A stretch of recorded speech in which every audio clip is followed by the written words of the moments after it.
माँ, आप चिंता मत कीजिए माँ, मैं भवन के द्वार की रक्षा करूंगा। मैं आपकी सेवा करने ही तो आया हूँ ना माँ। अच्छा, किंतु आप ऐसा कैसे कर पाओगे पुत्र? मैं करूंगा ना रक्षा माँ। दिव्य है मेरा पुत्र, किंतु मुझे इसको और शक्तियां देनी होंगी। माँ, मेरा विश्वास कीजिए, मैं आपकी रक्षा करने में सक्षम हूँ। हाँ पुत्र, किंतु फिर भी मैं आपको कुछ और ज्ञान भी देना चाहती हूँ। वक्रतुंड महाकाय बुद्धिके नरेश, रिद्धि सिद्धिदाय विघ्नहर्ता श्री गणेश। सुमुख नाम प्रथम पूज्य देव तुम विशेष, रिद्धि सिद्धिदाय विघ्नहर्ता श्री गणेश। बालक का बाल जो स्पर्श की उमा, शक्ति के ज्ञान से बालक हुआ युक्ता। वक्रतुंड महाकाय बुद्धिके नरेश, रिद्धि सिद्धिदाय विघ्नहर्ता श्री गणेश। सुमुख नाम प्रथम पूज्य देव तुम विशेष, रिद्धि सिद्धिदाय विघ्नहर्ता श्री गणेश। माँ, अब मैं आपकी रक्षा के लिए पूर्णतः तैयार हूँ। नहीं, कदाचित इतना पर्याप्त नहीं है पुत्र। पर्याप्त है माँ, अब मैं किसी का भी सामना कर सकता हूँ। हाँ पुत्र, किंतु आपको अभी भी और शक्ति की आवश्यकता है।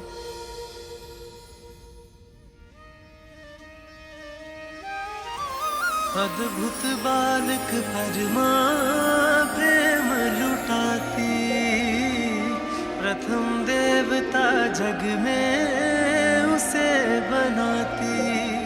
हाँ, प्रथम देवता जग में उसे बनाती।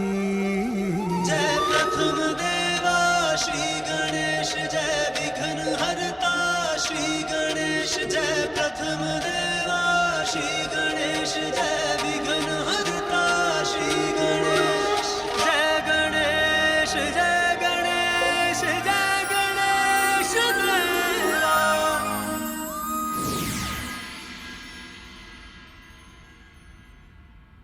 पुत्र,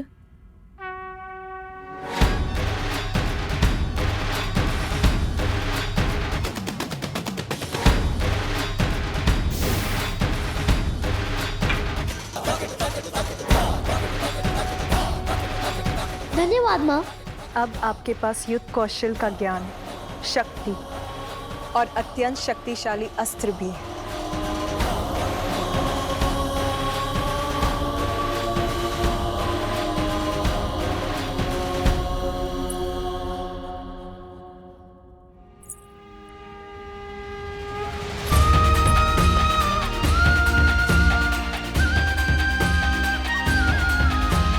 पुत्र, मैं स्नान करने जा रही हूँ। स्मरण रहे, किसी को भी भीतर मत आने देना।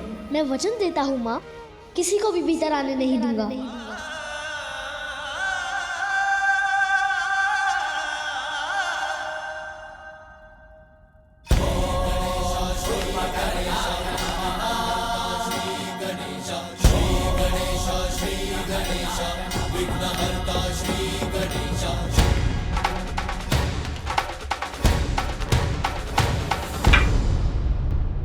प्रभु शिव शंकर की, प्रभु शिव शंकर की, प्रभु शिव शंकर की, प्रभु शिव शंकर की।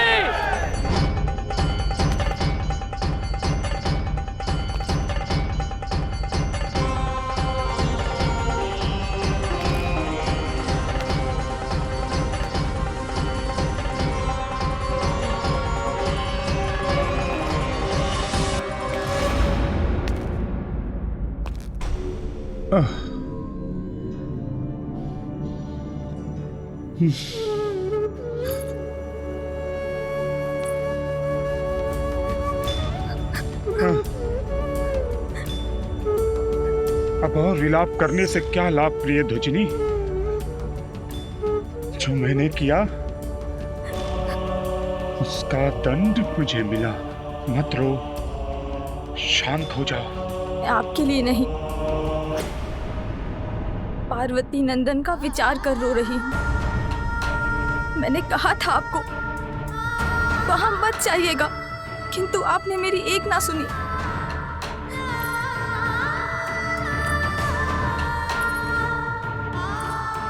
आपकी दृष्टि से उस बालक को होने वाले अनिष्ट की कल्पना ही मुझे व्यथित कर रही है।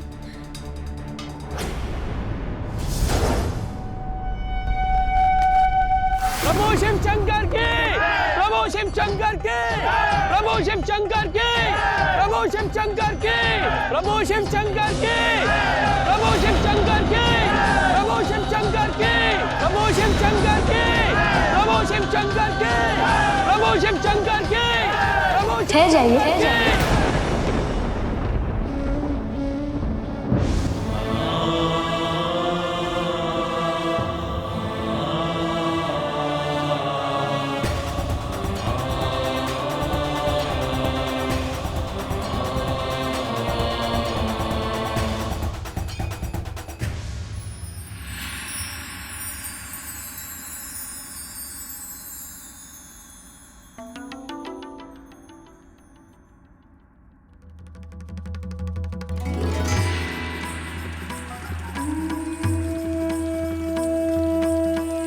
आज तो तुम्हारे मुख और नेत्रों में अद्भुत आभा है।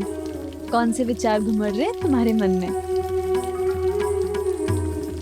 विचार घुमड़ नहीं रहे, शांत हो रहे हैं। आज मैं अत्यंत प्रसन्न और संतुष्ट हूँ। ठहर जाइए। कदाचित आपने ध्यान से नहीं सुना। किसी को भी भीतर जाने की अनुमति नहीं है।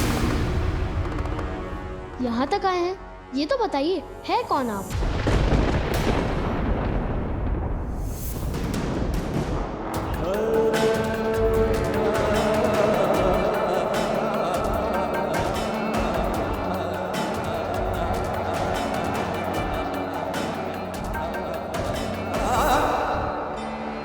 कोई भिक्षुक प्रतीत होते हैं। भिक्षा तो बाद में ही मिलेगी, माता के स्नान के उपरांत। तब आइए, अभी जाइए।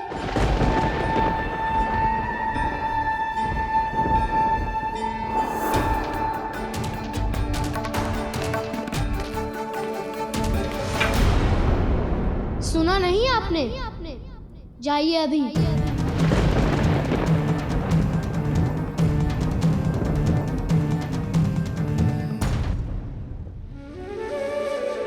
कदाचित अधिक भूखे हैं, अपने फल दे सकता हूँ, वो चाहिए? तुम कौन हो बालक? जिसने आपको रोका है।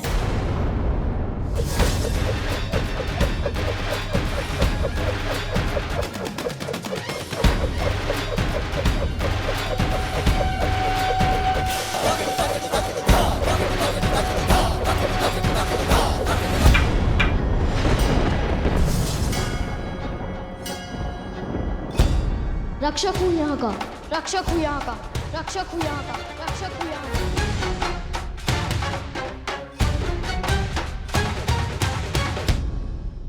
आए तो आप हैं, आप दीजिए अपना परिचय। कौन है आप? आपका नाम क्या है? ये तो बहुत बड़ा प्रश्न है कि मेरा नाम क्या है। मैं कौन हूं? तुम मुझे किसी भी नाम से पुकार सकते हो बालक। संसार के सभी नाम मेरे ही हैं।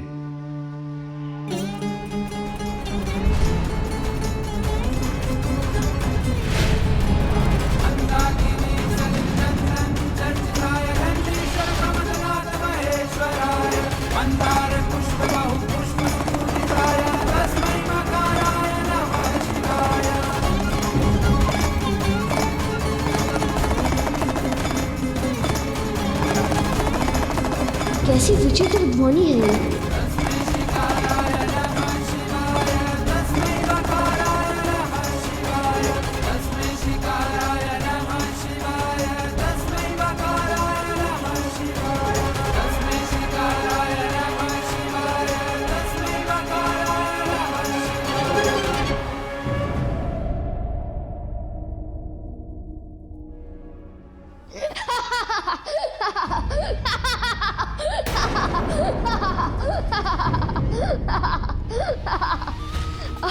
अर्थात आप मेरे जैसे ही हैं।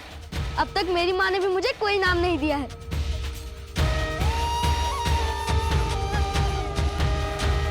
अच्छा, आपका नाम नहीं है तो अपने माता पिता का ही नाम बता दीजिए।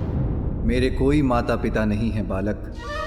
जो आदि अनंत हैं, स्वयं अजन्मे हैं किंतु जगत जिनसे है, जो सृष्टि के कण कण में वास करते हैं, भला उनके माता पिता कैसे हो सकते हैं?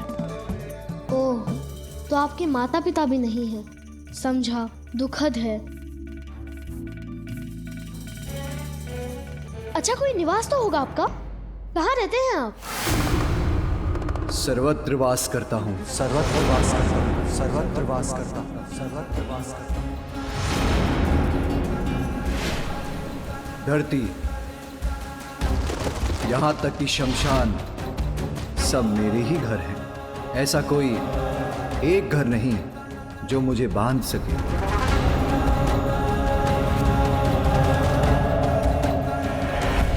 यही समझ लो, मैं सर्वत्र हूं और कहीं भी नहीं।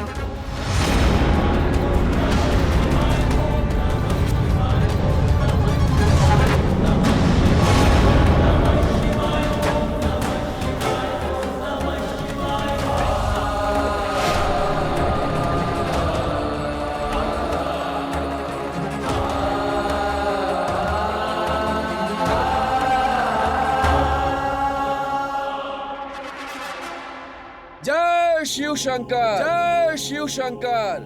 बालक समझकर मुझे अपनी गोल गोल बातों में भ्रमित करने का प्रयास कर रहे हैं। सीधे सीधे कहिए ना कि आपका कोई घर नहीं, अर्थात भिक्षुक भी नहीं। आप तो कोई भैरूपिया ही लगते हैं। बस, बहुत हुआ बालक।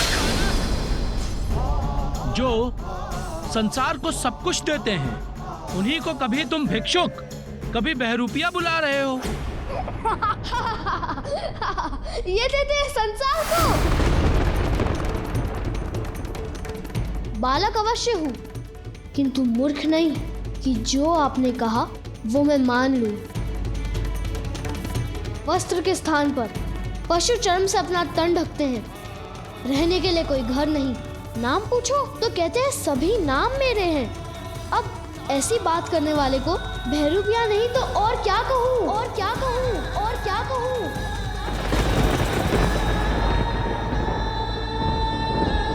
एक बार किसी जलाशय में स्वयं को झांक कर देखिए, भिक्षुक या भैरूपिया ही प्रतीत होते हैं। ये बालक कुछ भी कहे जा रहा है और प्रभु मुस्कुरा रहे हैं।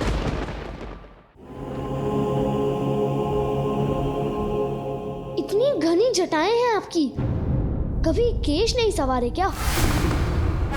बालक, प्रभु की जटाओं का अर्थ भी जानते हो? मेरे प्रभु। सखी, कुछ तो कहिए, किसके विचारों में डूबी हैं आप? मैं उनके विचारों में मग्न हूँ जिनका शीश घनी जटाओं से सुशोभित है।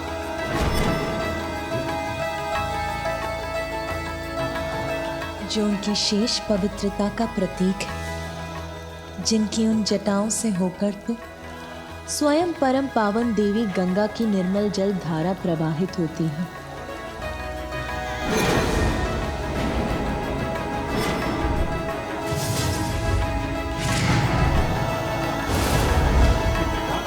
आपका तो सभी कुछ विचित्र है। और ये मस्तक पर तीसरा नेत्र क्यों है? देखने के लिए दो नेत्र कम पड़ गए थे क्या? प्रभु का तीसरा नेत्र खुल गया ना, तो बालक। जिनका तीसरा नेत्र प्रतीक है इसका कि जो दो नेत्रों से देखा जाता है वो सदा सत्य नहीं होता।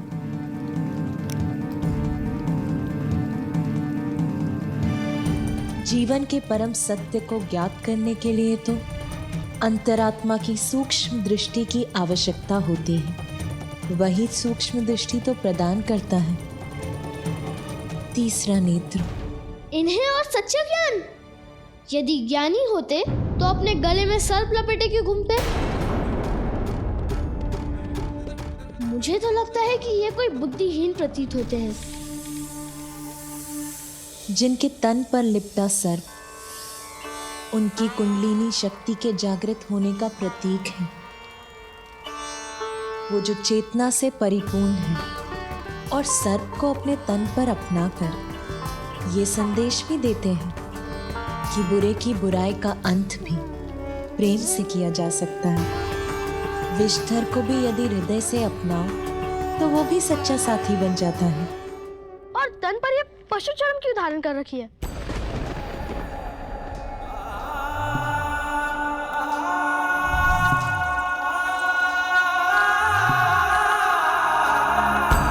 मृत पशु के चर्म को अपने देह पर धारण कर वस्त्र बनाने वाले वो ये संदेश देते हैं कि व्यर्थ में प्रकृति नष्ट ना हो,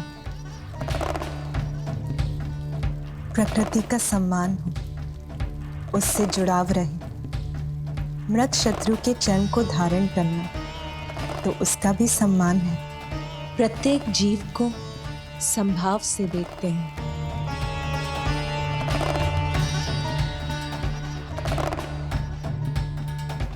आपका तो ये अस्त्र और उस पर लटका ये वाद्य यंत्र दोनों ही विचित्र है। क्या यंत्र है ये? डमरू। डमरू।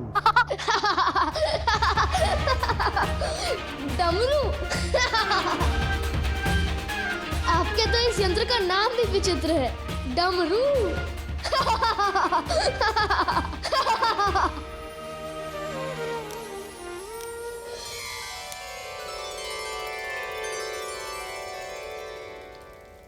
उनका त्रिशूल सहार का प्रतीक है और इसका भी कि उनका तमो, राजस और सात्विक तीनों गुणों पर पूर्ण नियंत्रण।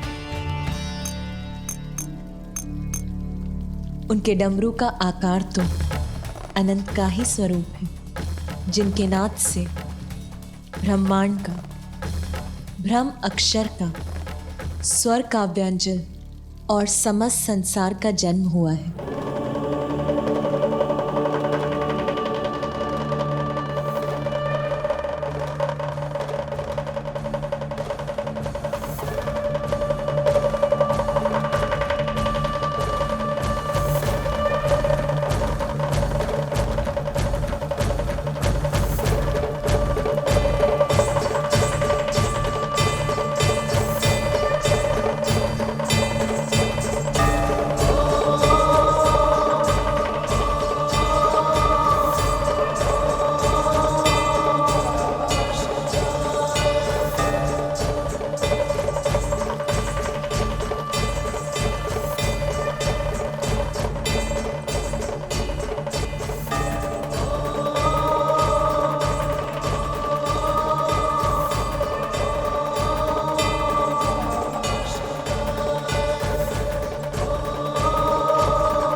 से क्या झड़ रहा है जिसका स्पर्श मुझे भा रहा है?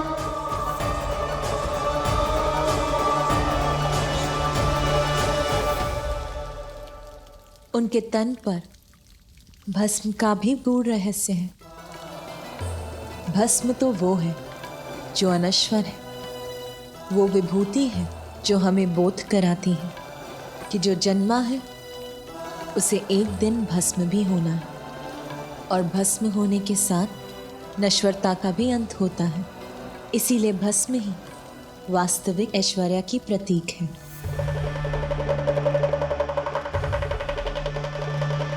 भस्म लगाकर घूमना तो आलसियों का कार्य है। कहीं तन पर लग गई होगी, फिर स्नान नहीं किया होगा, है ना? बालक, कैसे समझाऊं मैं तुम्हें? ये मेरे प्रभु के तन की पवित्र अनश्वर भस्म है।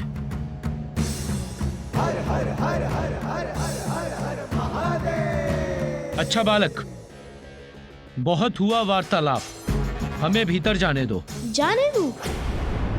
कदापि नहीं। मेरी माँ का आदेश है, किसी को भी भीतर मत जाने देना। और मेरी माँ का आदेश मेरे लिए सर्वोपरि है। बालक, अपनी माँ के प्रति तुम्हारी भक्ति देखकर मैं बहुत प्रसन्न हूँ, किंतु मैं तुम्हारी माँ का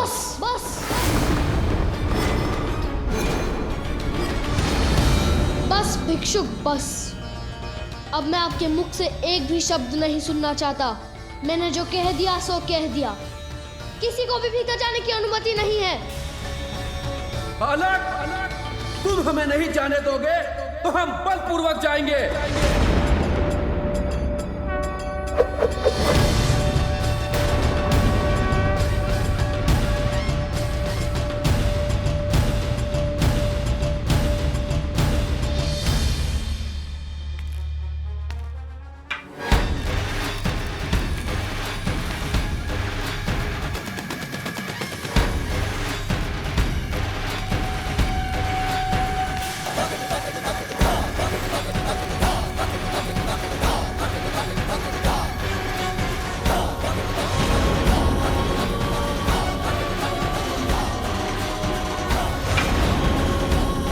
जब तक मैं इस द्वार की रक्षा कर रहा हूँ, तब तक कोई इस रेखा को नहीं लांघ सकता।